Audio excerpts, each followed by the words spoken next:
Mais pour chacun de ces premiers chrétiens, cette sagesse, cette éducation n'est pas seulement un savoir abstrait. Elle est une manière nouvelle de vivre fondée sur de nouveaux principes. Entrons, si vous le voulez bien, dans l'Évangile pour découvrir de quelle sagesse il s'agit. Nous pouvons faire pour cela 4 pas. Le premier pas est de passer de la connaissance d'un contenu à la relation, à la personne de Jésus. En écoutant Jésus dans l'Évangile, ne pensons pas seulement en tirer un enseignement. Ne pensons pas que Jésus soit venu transmettre seulement un savoir humain ou religieux. Avec Jésus, notre progrès dans la sagesse ne sera pas une accumulation de connaissances. Jésus le dit, « Père, ce que tu as caché aux sages et aux savants, tu l'as révélé aux tout petits. » La sagesse de Jésus n'est donc pas la sagesse des sages. Au tout début du christianisme se trouvait précisément cette hérésie qu'on appelle gnosticisme, qui prétendait que l'entrée dans la sagesse se faisait au terme d'un enseignement secret, dans un parcours initiatique. En réalité, il n'y a rien de tel dans la sagesse chrétienne.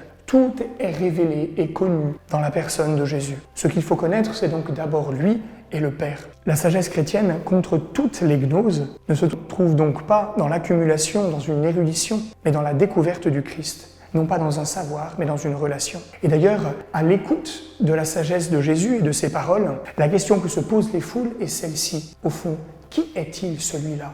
D'où lui vient cette sagesse et ces miracles ? C'est la question de son identité. Son enseignement est donné avec une autorité qui bouscule. La vérité de ses paroles est rendue claire par les miracles qui l'accompagnent et qui rendent son enseignement efficace. Il n'est donc pas seulement un orateur brillant, un séducteur de plus. Ce qu'il dit devient un événement et s'accomplit. Ce qu'il enseigne transforme visiblement, change concrètement la vie des hommes, de ceux qui l'écoutent. Et tout cela est lié à son identité.